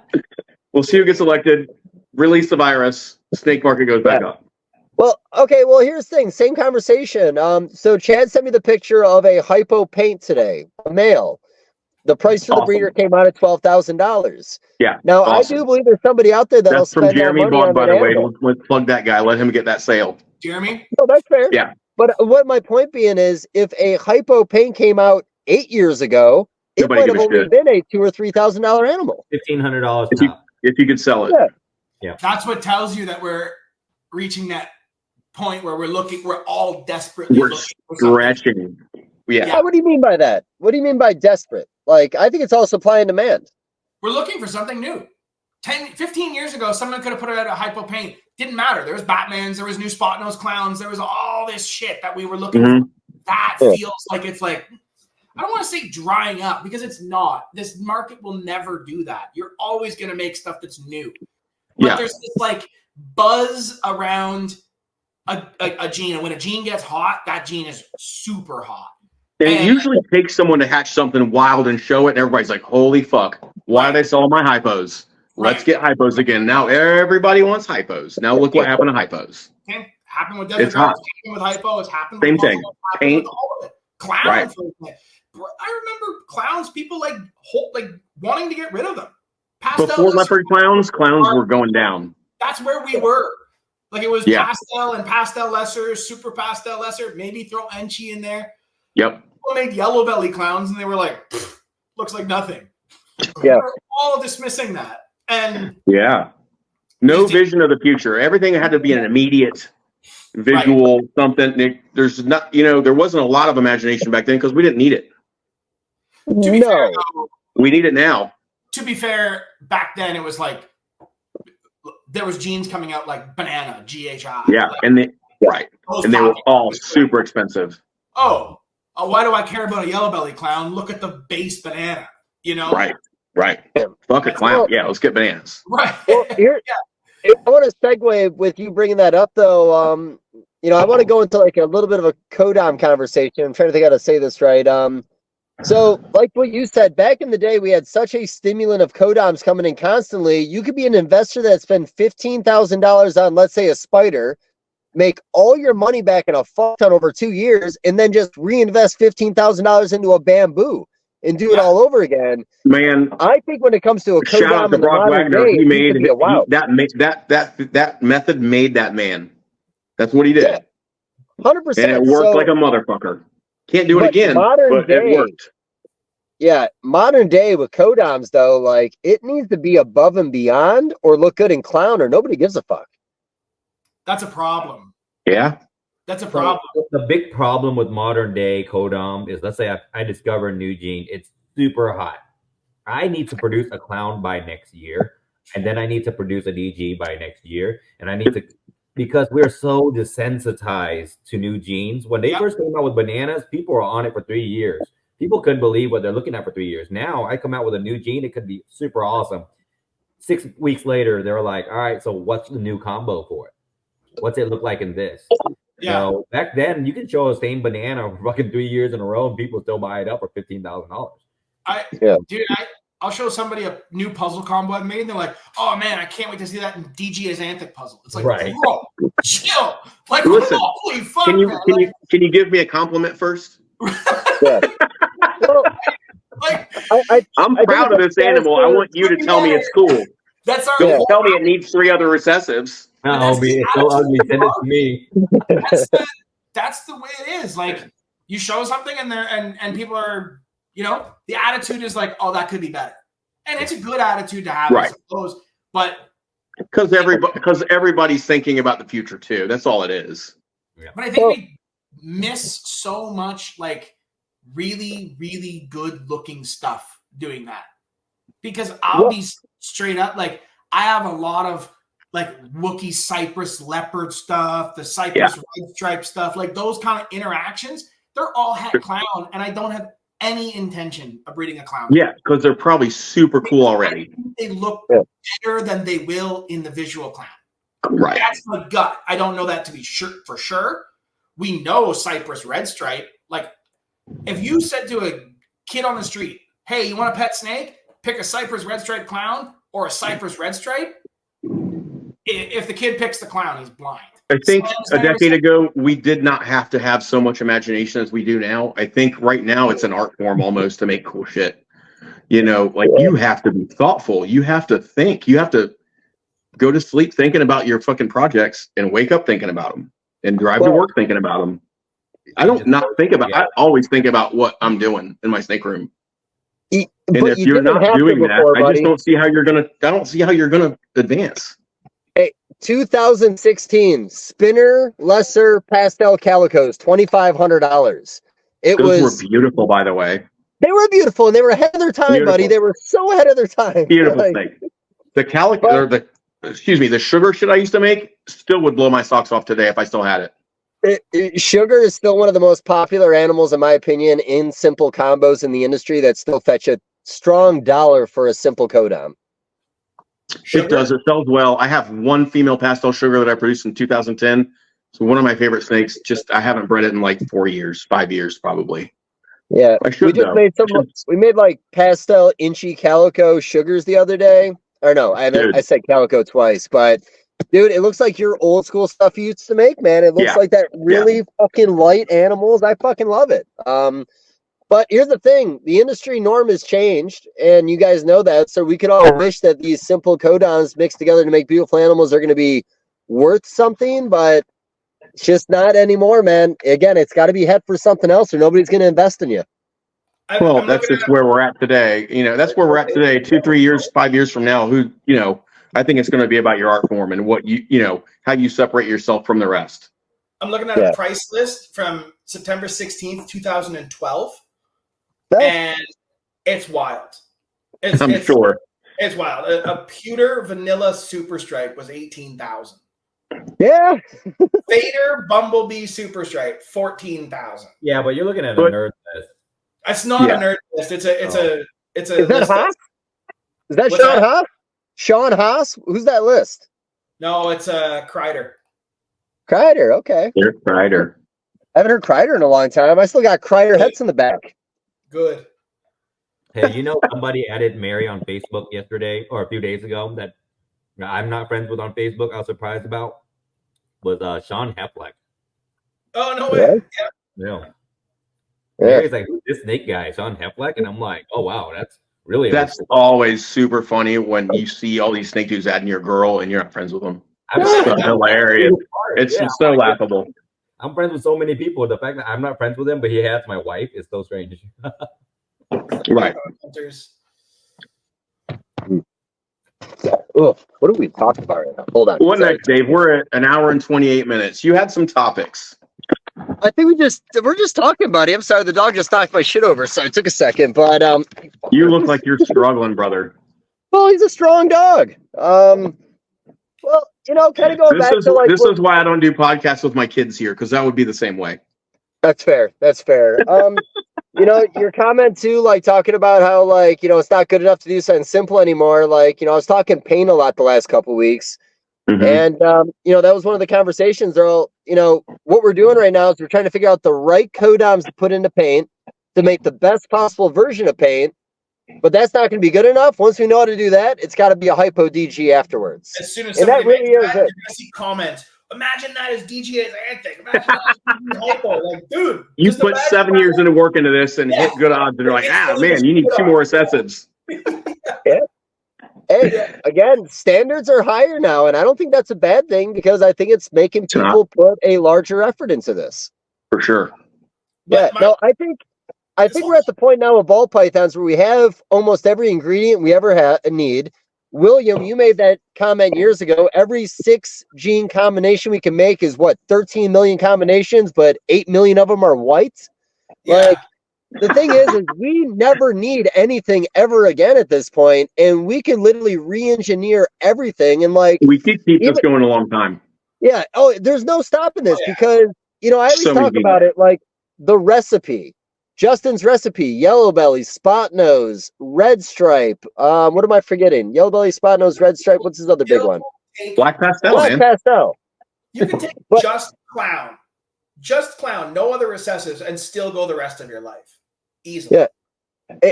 Here's the thing. I know Trojan's being pushed a little bit right now, and I think Justin was doing like lace Trojan cypress kind of stuff, I want to say. And if he isn't, maybe someone should. But my comment about recipe, there could be 4 genes out there that are going to do a color that we didn't know it could do. Yep. And then it's a 10-year avenue for every single project. And that's the truth about this. For sure. Oh, absolutely. I've been really digging Black Pastel Enchi stuff. Really good color out of that. Isn't that called a Blanchy? Yeah. You call it Blanchy? Yeah, I call it the Blanchy. Yeah. Fuck, man. That's probably still on like World of Ball Pythons. That allelic combo, who would have thought that was allelic? But great. They make such wicked color. Like you get real like rust, like oranges out of that. And I mean, obviously, hey guys, the Black Pastel Enchi sunset does not say sunset, by the way. Does not? No. Yeah, it was like, all right, it's pretty cool, but I thought it was gonna like really be amazing, and it was all right. I mean, Black Pastel Enchi, yellow belly, spot nose, redhead, and it might be my favorite snake that I've made in the last 2 years. Oh, wow. Nice. It's not like a triple recessive or double DG puzzles type thing. It's just a really pretty snake. Can we talk more about Redhead? Sure. Yeah. Yeah, some of my favorites. So this is my first year hatching Redhead, and I've only hatched 2 clutches so far. Mm-hmm. And I know the animal I got is a little higher expression than maybe the most, but what I'm hatching is making me think when I look at the morph market, what I'm seeing is advertised as Redhead might not be Redhead. Yeah, there's a lot of, and I don't know the range of what Redhead can do and how subtle it can be. But I mean, I think people are getting pretty fucked. I agree. I won't, if I hatch a gene like that, like Redhead, where it's I hit something and it's like subtle, and I think it is, but it might not be, wholesale it. Don't. Yeah, because the Redhead should have hatched so far nowhere near subtle, not even close. Want to send somebody yeah, exactly. If it's like a gene like that, you should see it. It's like especially if you're going to pay that price. It's not OD, right? Like it's right. If you're guessing, it ain't it. You're right. But why don't you market it as like a high intensity redheads? I like that. Yeah. Yeah. And I'll tell these redhead people selling redhead advertised as low intensity redheads. Oof. So what do you think? So do you guys think that like? Do you guys think that like people are mis-IDing this stuff and selling it as redhead? And maybe it's not. Mm-hmm. A lot. Maybe. Do you think it was their founding animal was even a redhead in the first place, and they're grasping for straws, or what's going on here? Hard to say, buddy. Hard to say. I don't really know. I just, when the project first came out and I saw it, I loved it, and so I started kind of shopping it, and I was like, that doesn't look like that doesn't look like much. And then the bangers start to show up, and you're like, holy shit! Like, and so I invested in it like long enough to go where I'm hatching stuff now, and like, holy shit! Like, I don't have a lot to show, but what I'm seeing is awesome. Like, very visual. Mandarin, same thing. You have to try and sell me this thing and tell me it's this next orange dream type thing. And I can't even see it when I'm buying it. I'm just not interested. Correct. Yeah. Obviously, we've seen Super Mandarin Hypo, and like they look phenomenal. So Oh yeah, another if I'm gene. going to buy Right. a Mandarin, it's from like either TJ or somebody that has. I know Yeah. for sure that's what I'm getting. Right. And you go on Morph Market and type in Mandarin, like, dude, it's a Bro, I've done. Yeah, I was looking at. I mean, very early on, I was looking at that project too, and it wasn't sold. Right. Justin made nice animals, but like then I can't remember everything that went on in that video, but like it sounded like there was a lot of people selling mandarins that weren't mandarins. Yeah, but there's a lot. If there's a gene that has to be like, this is possibly this. Oh man, in a single gene form, you have to put pos Mandarin. That's not a selling point for me. Especially when it's several $1,000s. Right. Pos Mandarin, pos Redhead, pos OD. And I'm like, if I can't see it, man, it's not a good marketing gene. You never seen a pos bamboo before, right? Or a possible pastel. Yeah, pastel. Yeah. So. Yeah, I feel. Oh, go ahead. No, I just feel the exact same way. It's got to be it's. I need to be able. I don't want to buy a pot. Oh, it might be a Mandarin. Then you breed it, and then you're even more fucking confused. And like, is it? Is it not? Like, it just creates more headache for me down the road. That I'd rather just spend the money and buy a super, something I know for sure. Yes, that's why I got visual paints, man. I didn't want any head. Yeah, I didn't want any of that shit. Yeah. And if I don't. Embarrassingly, I don't have any white lace stuff or lace stuff in general. I'm not going to even buy regular lace stuff. I just want white lace stuff. Oh, lace you can. Yeah, you can. Yeah, in a combo. You can. On its but own. As far as like, if I were to buy, just say a lace combo female and put my stuff into it, I don't know that I can ID all that stuff right well. I think you could. I had the same worry. And I started getting like pastel cypress lace, and they're like, be able to. They look almost like awesome. You should be able to, but there are a lot of fake laces out there too. I could see that too. Yeah. Fake lace. Yeah, I've seen some combos where I'm like, that is not a lace. Like, not right. Lace should give you DG vibes. Yeah. Like when you look at it, you're like, damn, is that a DG? Like you got to kind of second guess it, you know? And an adult white doing that, don't buy it. Yeah. And so the mindset of the hobby too, like, you know, we've always had these very strong codoms that do very strong things, but it seems like we're shifting into playing with the codoms that do nothing because we could stack 5 or 6 together to do something. Do you guys agree with that? I mean, you see what I'm saying though, right? Like you need to take these subtle things, put 5 or 6 together. It doesn't fuck up the project and you're actually maybe getting a better result that way. And then you can put blackhead in or something else and it's going to take everything back, in my opinion. Does that make sense? I don't know, man. Yeah. It's tough, dude. It's tough to mark. I don't know. It's tough, dude. Yeah. You know how when I say something, I know it doesn't make sense when all 3 guys don't fucking say a single thing to what I'm talking about. In that moment, I know I've said something dumb and we shouldn't even pursue it. Like, I know how to read a room, buddy. Like, I just don't know how to answer your question 100%. You're right, man. It's because they're not even good questions. So how about this? There was something else we wanted to jump into a little bit. Well, you know, Bob, you kind of missed this before.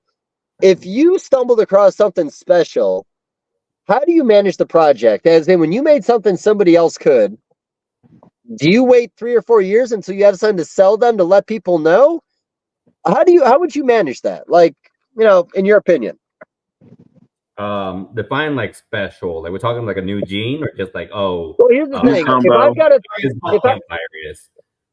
if I have voodoo in my collection, I'm the only guy with voodoo, I'll show every single thing I ever do with voodoo because what does it matter? I don't have any competition. Let's show the development of the project. But if you have Red Stripe making Pompeys, are you going to shut up about the Red Stripe? Like, you know what I mean? Like, how do you market stuff like that when you find something that somebody else could find? So it depends. So like this, there's a few layers to this, right? So obviously it depends on where the market is. If this is 2021, 22, I'm going to sell it immediately knowing this is the peak of the market. That's your most money. You're going to make it 2021, 22 with any new gene, new project, anything like that. People were so like hungry for new genes. Like strangers were selling for $10,000 for freaking single genes. DG clowns. I bought DG pies in 2017 and I still sold them in 2021 at the same price. Or more. So if it was 2021, it's different. Right now, I wouldn't even sell like right now. If I discovered a new gene and it's a banger, I won't even sell a head. I wouldn't even sell any animals, and I would just wait 2 years. But again, the timing it matters, and then the what I found matters. So if I found Pompeii right now, or in 2021, it doesn't matter. I can still release that. Okay, this is what it takes to make it, because in order to produce a Pompeii, even if you have even if you have black pastel, red stripe, spot nose, yellow belly, het clown male, you breed it to a clown. There's no guarantee you're going to produce it. I can tell You can breed that shit to 10 clowns and not hit it. Right. So I can still tell you what it is and sell you a ton of hets, knowing you're still not going to make one. And and it ain't hurting you none at all. You still don't have any competition. Right. And who's going to have that animal? Black pastel, red stripe, flat nose, yellow belly, het clown, right? You can tell everybody about it. They're still not going to have it. However, if I found Campfire, or I think the original one was Bonfire, yeah? Campfire was done by Ben originally. The Bonfire was a accidental pairing on my end. Thank God it hit done cool. Right. So if that was what I discovered, I'm not telling anybody, because every single person has those ingredients in their collection. Make it? Yeah. Even the newest person can make it. And you can just go buy a freaking Enchi Calico anywhere and just go make it. So that's the problem. So if I found that, I'm not telling anybody what the ingredients are. But if I found Pompeii, doesn't matter. I can tell you about red stripe. If I had a whole stock of red stripe het clowns, I can just dump those for $2,000 a piece at the time, which that's what they were going for at the time. And I got lucky with the Pompeii drop, because I had a ton of red stripe because nobody wanted them 3 years before that. Ian sold them to me for $100 per breeder female red stripe. He probably still will. Yeah. Yeah. A group of red stripes about 3 months before they released the details. Oh, nice. Nice. And the guy who I bought them from messaged me after, was like, dude, that's bullshit. You knew about this, blah, blah, blah. I was like, I honestly didn't. But I just got lucky. Yeah, I've told the story before, but yeah, it was like March Arlington. You remember the Ball Street Journal back in the day? I remember a picture of a red stripe firefly on there, and that firefly was just exceptional because the red stripe was in there, but then you never heard anything else. So I remember seeing Justin at the NARBC, and I'm all like, when are you going to talk about red stripe again? And he said, I've got something good coming. I took all my animals off the table. They were for $200. Nobody wanted them. He came out with the Pompeii. I put those fire red stripes back online for $800 a piece. One buyer took every last one of them. Yeah. So that was kind of getting a little lucky. But, here's the thing. Trick. Who would have ever thought Trick Blitz would be a big thing? It seems to be a very big thing at the moment. Rio could come back. It is now, because we're craving like busyness in our stuff. Like, we don't want clean shit anymore. We want super busy shit. Yeah. Well, that's all talking about like the evolution of the clown project. We were so obsessed with blade clowns when the leopard clown came out. It was perfect. Yeah. It was perfect blade clown every single time. Now we want more pattern. So now blade clowns, nobody wants a blade clown. Yep. No, you can't sell those. Like, I got rid of all my stuff that had blade in it. Not because blade's still cool on its own. I like it, but I don't want my clowns to look like that all the time. No, time and a place for it, and I'm sure there's going to be something you'll want to use that for in the future, but right now, it's all about adding pattern. Hey, Dave, is that customer that bought all those red stripes, are they out of the industry now? Oh, it's hard to say, man. I don't keep up with my customers. I'm horrible at this. There's a lot of times I find that those guys were like, oh, this is the new wave. Like, I need, because Justin told me to buy 20 red stripes. They go dump 20 grand in red stripes and then find out, oh, shit, I need to breed this animal to a black pastel spot nose yellow belly clown before I can, in 6 years, hopefully make a Pompeii. And then they're like, fuck it, I'm out. So anytime I feel like these guys are just like chasing these trends, even though they're 8 years behind the trend, become very, very likely to sell out if you're just like coming in chasing trends and have no vision of your own. So I mean, if you're brand new, that's a big hit. Yeah, I put a disclaimer on things like this when I talk about it, but Monsoon was kind of perfect timing for new money coming in the hobby. I'm not saying that Monsoon it does have limitations, but a lot of people invested in Monsoon because I don't think they had seen any combos. And as a newcomer, you felt like there was a lot of room for you to do something. Now, I don't think that Monsoon's a bad project. You know what Monsoon I want to see? I want to see a super lace Xanthic Monsoon. I want to see black and white honeycombs up the side. I think there's things you could do with that project. But when you put a Mojave Monsoon and a Leopard Monsoon and a Spider Monsoon all side by side and a Monsoon, Mojave's still one of the better ones. it is Mojave's the the best BEL for sure. Yeah. But they're all so close to each other. I think it makes it kind of hard. So I think kind of like how paint had its limitations early. There was a lot of bad things to do with paint. I think we're going to see a lot of bad monsoons until we see good monsoons, because we're going to treat monsoon like other projects when it needs to be treated completely different. Yep. You have to treat monsoon like G-stripe. Don't you keep trying to change the pattern, you won't. Treat them Yeah, like G-stripe. Yep. Yeah. Just color it up. Yeah. Embrace it. Yeah. I do like the clown though, to be honest. Man, I like that clown monsoon. That monsoon pattern where it's like reduced a little more with that clown head. That shit's cool. Yeah. Add DG to that. Well, here's the thing. I am a good example of what you're saying. I'm slightly balding like a clown, but I've got this really nice bright colors on right now for the rest of my body, and that's a selling point for you. And I love that, Chad, because you're my boy. Yeah. But Yeah. I'm just saying, the clown monsoon looked like a monsoon with a clown head. It does. Not I enough think it's for cool. me. Yeah, I'm not an going to spend 50 asshole. grand I'm on saying it. Not enough. I just say, no, it's not enough for me to spend a ton of money, but I could admit it's cool looking. Yeah. But again, I think there's an avenue you can go down based on that pattern, but I think we're going to make bad ones in the process. That's all I got to No say. I doubt. think that's going to be a tough project for some people. Yeah, no doubt, dude. That's going to be like a rare, very, very acquired taste project. When leopard doesn't do much to the pattern, I mean, goddamn, dude, what else are you going to do? Bro, if you have a hard time picking out leopard versions and spider versions. Right. What are we doing? Putting pattern. Put color. Yeah, just color it. Just color it now. Yeah. I can't think of anything else where you're like, there's spider in that, and you're like, oh, is there? I don't know. And same with like leopard. It's like that's dude.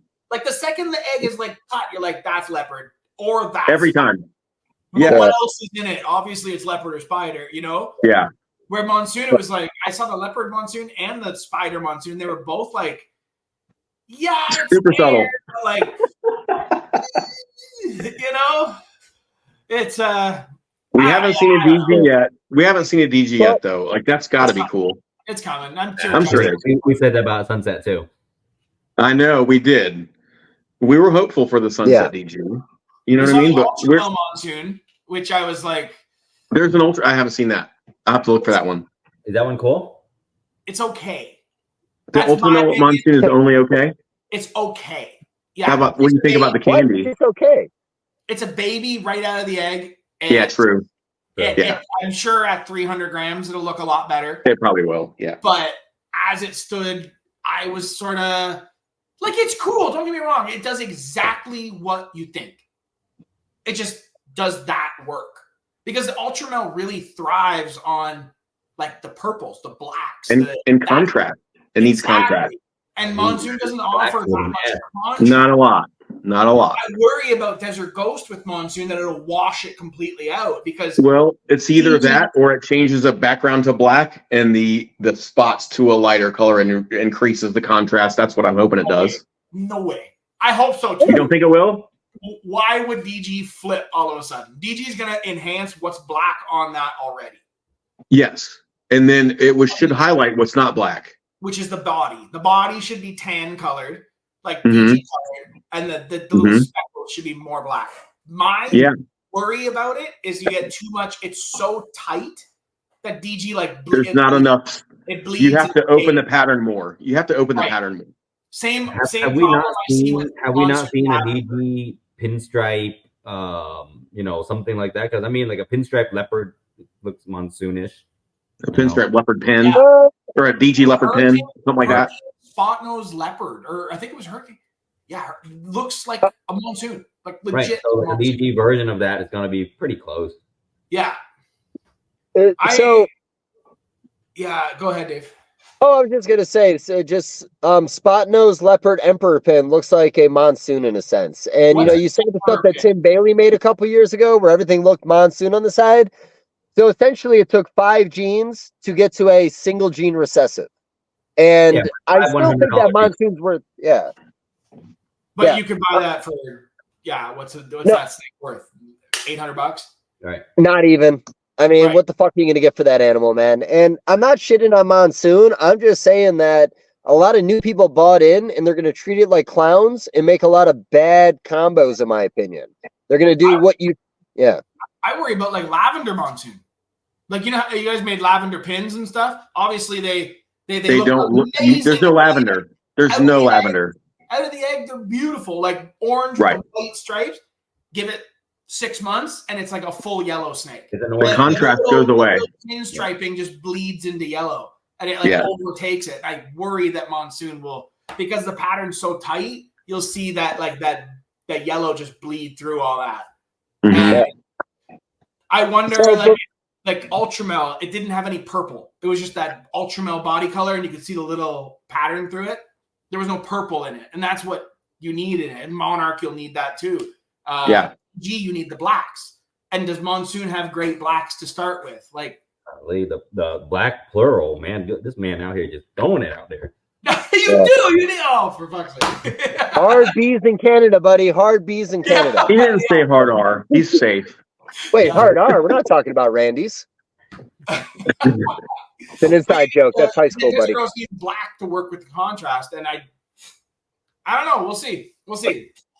Well, and we're kind of giving a lot of things away, but I'm just saying that, you know, we got to treat things differently. And I think new people that coming in can't really look at it in a rational way. You know, they go with the trends, they go with what's hooking, what people want. But like, even the old school guys are still doing dumb fucking pairings, still making dumb shit that we know is probably going to look horrible.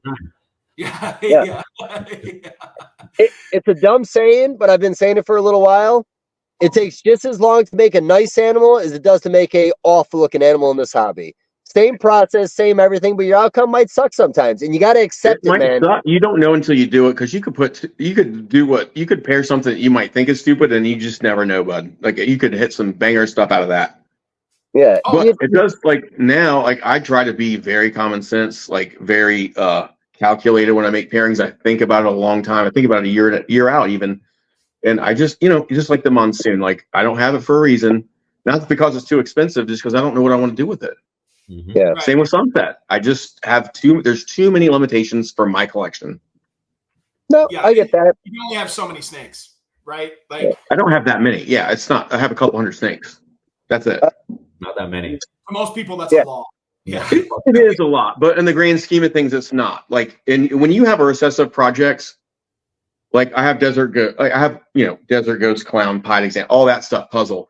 I have a lot of each, because, you know what I mean? Because I want everything. I want to make as much as I can out of that one project. There's certain projects that I already see the dead end, and I just don't want them. Yeah. It's fair. Hey, by the way, Bob, are those like special grapes? You've been peacocking those grapes this whole time, man. What's going on with those grapes? My mom brought them. She flew in 2 days ago, and she brought these are Logans. Okay, I like that.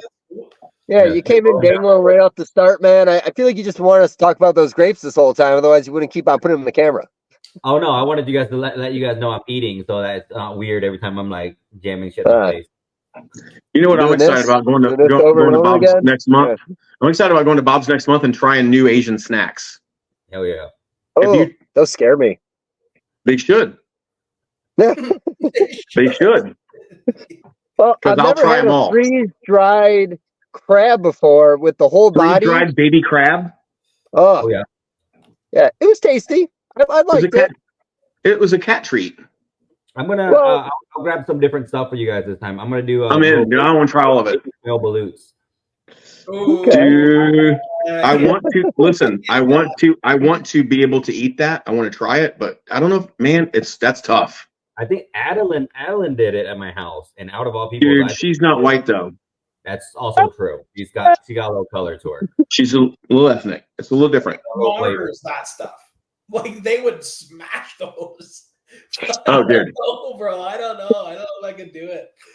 Will, would you eat Baloo if we go to Bob's? Can me and you both eat it side by side? I would do it. Just I would too. Point, yeah. I just don't want to puke in front of everybody, buddy. I don't want to do that. Yeah, the concept is what gets me. We actually went to. It's all mental.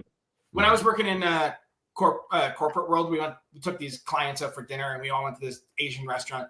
and they brought out these little like look like a hard boiled egg, like they put it on a little stand. Oh. And I'm just like, oh, whatever, crack into it, and like I open it, no one's saying anything, everyone's eating it, and it has the like chick in it, and I like looked at the guy beside me, and I was like, yo, my egg's fucked. Like, look at it. I was like, no, it's like that. And I was like, no, dude, I'm out. Like, no way am I eating that shit. I'm not doing it. Challenge, man. Mind over matter. I slid that one aside. I was like, I respectfully. I think it might not be that bad. That's what I'm hoping. I'll start you off with the quail because it's small, it's a bite size, and you just pop the whole thing. Oh, I'll do that. Easy. Yeah, the duck. Because otherwise, you have 3 bites of that shit, bro. Right. With the duck, you gotta cut the body in half into a spoon. You know, you can't just shoot it all at once. With the quail, it's just like a bite size. You know, you pop it like. I'm into that. I'll pop one of those. Yeah, for sure. So, you in, Dave? Well, no, I'm not in. So Bob, can you do me a favor? Can you like describe what it's like eating a 80% whole duck in an egg, boiled and bloody? Like, what's that flavor like, buddy? Is it rich? First of all, it's not bloody. Iron. Oh, it's bloody. That egg's got blood vessels. Have you never cut a ball python early? Oh, you're eating it. It's not bloody because first of all, you already boiled it, so it's not bloody. It doesn't taste bloody. Gelatinous? No, it's actually it's a meat because the duck's already formed, and you're boiling it, and now it's a meaty thing. And then if you let it develop long enough, it's kind of bony and crunchy. Yeah, it's already got beak and everything. And if you let it even further develop, there might be some feathers, so you might want to back it down a little bit. The yolk is different than any other yolk because this duck yolk's already different than chicken yolk. I think you just got to try it, bud. I made that joke on Sean Bradley's post this past week about using the handicap stalls and thinking about them when I shit. Man, you should see a therapist about that. Yeah. No, I can't afford that, man. I'm not going to do that. True. You can just talk to me. Hey, for the sake of the conversation, raise your hand if you ate Canada.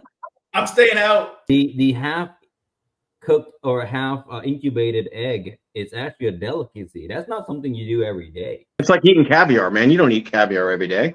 I can afford that. I breed ball pythons, dude. You can afford to eat balut every day. That's like I splash some flavor on it first before you get in there. Like, do you guys put hot sauce on it or something? Frank's Frank's on everything, buddy. Slurp that thing. Yeah, you crack it and that's it. And we're at the 2-hour point. I just want to let Bob know. I want to challenge you, Dave. This is not a race by any means. I do not want to race again. I want to swim Bob's Lake again and not die. Oh, well, I'll be honest. Me and you side by side. Bob's got the kayak in the middle of us, and I'm going to pace myself and I want to do that lake. I want to challenge. I want to beat the lake. The lake beat me last time. I'm beating the lake this time. Well, that was are you in or are you not in? Yeah. Huh? Well, I'll swim Bob's Lake again, but I'll be honest. We went in with more confidence than anybody else, and we looked like we went in chasing fucking endurance athletes, and we're not endurance athletes. We tried to keep up. We tried to do what they're doing. It just doesn't work. Well, I'd have been fine. I kept running into dudes with my hands. I had to like stop and reset. Eventually, I gave up. I wasn't going to win. You gassed out. Yeah. Hey, no, that was rough though. It wasn't that you weren't going to. No, it was rough. Make it across, bud. I eventually got across, but I had to like float and like kind of like wounded animal, push my hand a little bit and floated. Dad could have drowned though. He's all fucking muscle, man. He was going down. I wasn't going. It crossed my mind for sure, and then I immediately flipped on my back and started to float, and I was good then. I was waiting on Bob to get to me with the boat, and I was back floating, and I was breathing, I was calming down, I was good, but I was panicking before I did that because I tried to feel the bottom many times, and there was no bottom. Yeah, well, of course it's not a bottom; it was a fucking lake. Yeah, but not all lakes are 20 feet deep all the way to the shore. Yeah, that is an expensive neighborhood, buddy. That wasn't going to be a cesspool puddle. They put the effort in, man. That is a deep pond. They did. Yeah. No, I thought that was I thought that's exactly what's supposed to happen when you put a bunch of men around a body of water. Like I thought that played out perfect. William, you have no idea what's going on. You guys don't even swim up there. There's always like ice. You guys ever even seen a lake before up there? Quite a few. Yeah. Okay, respect. Okay. This is not a lake, by the way. This is a pond. It's a pond. It's a retention pond, basically. Oh, It's like a big, pool though. pond? How long of a swimmer? are we It's bigger than you think. Yeah. Okay. What do you guys put in that pond to make it look that wonderful color all the time? Oh, we dye. Dye. But, You put blue dye in it. blue dye in it. Okay. So, Yeah. you know what the funny thing is? We started 7 minutes late, so Chad's like, oh, we're done now. We could fuck off. We still need 7 solid minutes of content before this is over. Okay, guys, I've been doing this for a long time. I think we peaked. I think it's over. I think we're done. Your guys, Well, we're over 2 hours. I mean, we hit our topics. Yeah. Well, Bob had a final comment on eating right there. Did you want to get your final eating comment in, Bob? Because it sounded good. There's no way I would think. airing this. There's no way. You know what my favorite thing is? I really hope MJ's paying attention. And by the way, happy not. birthday again, buddy. No, happy birthday, I know. MJ. Happy He's birthday to got the MJ. last 30 minutes. Happy birthday, MJ. Yeah. We had a good show for you for about an hour and 50 minutes, and then Yeah. it just went to shit. And then just went to shit. Yeah. I Can think, MJ, you know what? he's probably going to edit this part out. I've just assumed. I hope he doesn't. No. I hope he used this for the thumbnail or like the intro 30 seconds. The intro. Yeah. No, here's the thing, guys. MJ's intro to the podcast is 3 screenshots of my dick. Like, I don't think he's gonna cut this out. I think this is here to stay, guys. Hey, Man. how about this? I'm ready for the closeout. Hey, guys, Daytona this weekend. You're on the way. I'm looking forward to it. I want you to come by Chad and Bob's table and tell us about all the eating experiences you've had over the years. I'll talk about it. No, we'll talk about it a little bit, and then we'll talk snakes and, invest in your money properly. But I'm just saying, if you want to break the ice. Are we going to talk about Daytona a little bit before we leave? I don't have any subject matter or anything, but this episode should drop on a Thursday. Everyone drives in on Thursday. No, it's I drive it dropping on at Wednesday, midnight man. on Daytona's a Wednesday, big thing. buddy. Midnight on Wednesday, we're dropping this one. I agreed to do a live on Friday, so this could come out on Wednesday. Okay, cool.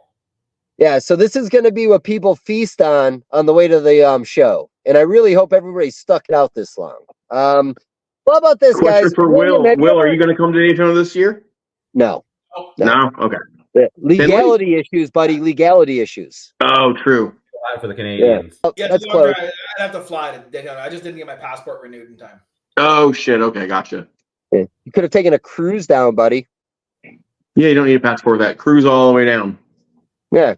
I don't think it. Well, the northern border is a lot more tight than the southern one, so we can't just. You start in Pigeon Lake, and then you go over to Buckhorn and go through those locks, and then eventually you're in the ocean. And then you just got to go down the East Coast. That's right there. I'm right here, man. Buckhorn Lake, Pigeon Lake. Yeah, I know those very well. Yeah, of course, because I'm well versed in Toronto, buddy. I'm speaking your language. Well, how about this, guys? William, have you ever been to Daytona? I'm not. Then you're not involved, man. You can leave right now if you want, or you can listen to their stories. Later. How about this? Can I actually leave? Okay. No, you're not going to actually leave. That's rude. You don't know what's going to happen with this conversation. It could go back in the butt. He has to go start a new hardcore character, dude. Come on now. It's true. Ooh. So, I'm looking forward to Daytona. I always am. And I always make the joke that every time I do one of these shows, I say it's never going to be better, and it's always better. Dude, yeah, every time. What are we looking forward to? Like, how about this? Let's hype up Daytona for everybody. I'm, like you said, I'll do these as long as they exist. Let's get a little Daytona vibe here, guys. I don't even give a fuck what the vibe is. Give me a little Daytona vibe, and then we'll shut it off. Who's first? I mean, I guess I'll go first. Nobody's talking. Yeah. I remember it's been a couple, 2-3 years, but there was a bad vibe about Daytona that was going on, or a lot of fucking chat about Daytona not doing well, or it's not what it used to be. Dude, that show now, the last 3 years, I think it dipped for a year or two, maybe. I don't know. Yeah. When Fish and Wildlife was fucking everybody over and like being super militant, and like people were like, okay, yeah, this isn't working. And then they started to lax up, and things are cool now. That show is baller now. I love it. It's different intently, you know what I mean? But it's just as fun. Like, there's super cool animals there. There's great breeders there. It's massive. You can't see everything in 2 days. And what I like about it too is like you can set up on a Thursday, dude. It's a 4-day show. You can set up and sell on Thursday. Okay. The vibes. I love it, dude. And sales, dude. If you're a vendor, my sales have continually, like, every show is better for the last 5 years. I've sold better every single show. Yeah. Because I think there's so many other breeders there. So if you're on the upper echelon of breeders, you're on the, I mean, with what Chad's producing, especially the last few years, right? He's producing DG puzzles and all the stuff that he's producing. He's on the upper echelon of what newer breeders are wanting to buy. And I'll tell you right now, if you look at the Daytona layout, there's 1,000 tables sold. That means you're looking at no less than 300 to 400 breeders out there selling. So our goal at being like, let's say if you're the top 50 breeders there, you're selling to these guys that are hoping to make a few $1,000, they go and buy from you. It's a very Tinley type feel, but the show's in Florida. It's at the beach. It's a different vibe. Everyone just gets hammered the whole weekend. Even the auction's a little bit different than the NARBC auctions. The feel's different for sure. And if you just haven't been to a Daytona, it's just I've been going there since 2007. I think Chad, did you go to when it was Orlando or? Yeah, so I started there. I was working for another breeder just as a helper in 95. That's when I started. So I think I did that 96, 97, and then late 90s, me and a couple buddies, we started just getting our own tables. I think I missed a year because I got on the fire department. I couldn't take vacation for a year or two. But I've been there ever since the late 90s. Yeah, if you've been there long enough, man, that show, you see peaks. I think 2018, 19 were probably the worst years of Daytona. It was just kind of dead. Not a lot of breeders showed up. And then now there's more breeders now than since I've been. Well, they're breaking the door down to get in, man. Yeah, the 2007 was like pretty popping, but now, dude, I mean, there's so many vendors. Chad's right. You won't see every animal there, even if you're there for 4 days walking around. You won't see all the breeders. You won't see all the animals, and it's legitimately, in my opinion, still one of the best shows in the country. Obviously, Tinley's the peak, right? Everyone's like Tinley's the pinnacle. Daytona rivals. I'll be honest, rivals Tinley. It's a nice show. So I just to add to that, I think Tinley is potentially a better ball python show. Florida has the diversity, has everything, man. If you're a colubrid guy, turtle guy, like anything you're into, they've got excess amounts of it. I think it's awesome. I think Pomona and Daytona probably have the most diversity on the table. I love Tinley, but there's something about the West Coast and Florida that it's better when it comes to diversity. Oh, okay. Yeah. Not so much as a caliber of a show, just like I saw baby Western blue-tongue skinks at Florida back in the day. I remember seeing the circus ball python way back in the day when it was like $100,000. Like, there's just all these moments about Daytona that, I don't know. I think when you go into Daytona, there's always going to be something there you never thought you would see. Well, how about this? Let's do a little bit of marketing, then we can wrap it up. Chad, I want your top 3 animals you're bringing to the show. Bob, I want your top 3 you don't think you're going home with. Top 3. I mean, I'm bringing a Desert Ghost puzzle, female. Yep. That's a pastel. I'm bringing that.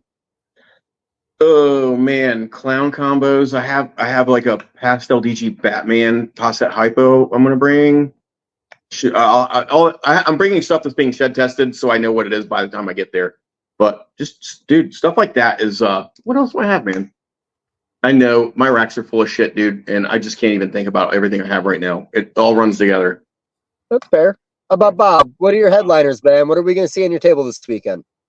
I'm going to bring a whole clutch of DG Clown head of Xanthics. So from my knowledge, it's like me and Justin are the only ones selling them.